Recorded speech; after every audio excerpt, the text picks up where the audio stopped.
Փաշինյանը արդեն բանա ցարի բոկ կոչվածն է, էլի,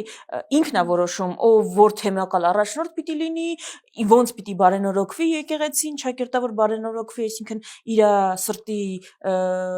թեկնածուները պիտի առաջնորդեն այդ շարժումը, ինքը պիտի որոշի, ինչ պիտի անեն, ծեսերը ոնց պիտի լինեն, ում անունը պիտի կրճատվի, ով է իրեն այդ լիազորությունները տվել։ Սահմանադրությունը հաստատ չի տվել։ Դե բայց ամեն դեպքում իրավապահ կառույցները տալիս են փաստորեն։ Իրավական կառույցները չեն տալիս, ինքն է իրավական կառույցներին տալիս այդ գործառույթները, որպեսզի իրականացնի եկեղեցու դեմ արշավը։ Դա պարտադրանք է, արտաքին պարտադրանք է Ադրբեջանի կողմից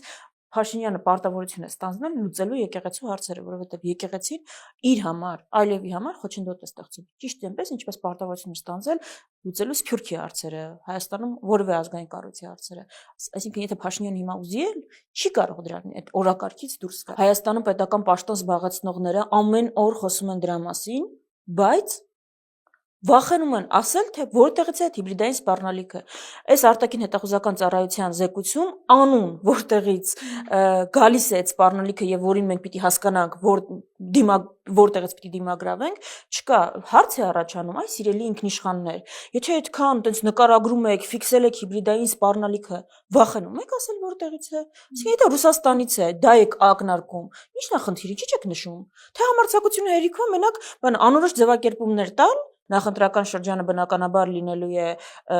այսինքն բավական լարված, մարդիկ իրենց ծրագրերն են ներկայացնելու, լինելու է հնարավորինս մոբիլիզացված, քաղաքացիները հետևելու են տեսնել ինչ է առաջարկում, ու եթե հիմնական ուժերից մեկին, մի քանիսին իրենք մի գրչի ստորագրությամբ ասելու են, որ դու չես մասնակցում, դա անկանխատեսելի հետևանքներ կարող է ունենալ։ Հայաստանում չկան ռևանշիստական ուժեր, Հայաստանում կան ազգային ուժեր, ովքեր անգամ այս իրավիճակում տեսնում են հնարավորություն մեր շահերը պարզապես պաշտպանելու։ Մենք խոսում ենք բարձրապես դիվանագիտության մասին, մենք խոսում ենք ուղղակի բանակցությունների սեղանի սեփական օրակարգ ունենալու։ Եկեք տեսնենք Ադրբեջանը խաղաղության է պատրաստվում, ենք խոսում պաշտպանված լինելու մասին։ Ադրբեջանը պատրաստվում է Հայաստանում հազարավոր ադրբեջանցիների բնակեցման։ Բոլոր ուղղություններով դրան պատրաստվում է։ Սիրելի հայրենակիցներ, դուք համաձայն եք, որ մի քանի տարի հետո ձեր երեխայի վարորդը լինի ադրբեջանցի Ադրբեջանից հատուկ էստեղ տեղափոխված, ձեր երեխայի դպրոցում բան անեն, մի հատ համայնք լինի իր ներկայացուցիչները։ Դուք հիմիկվա այս պայմաններում այդ վտանգներին պատրաստ եք։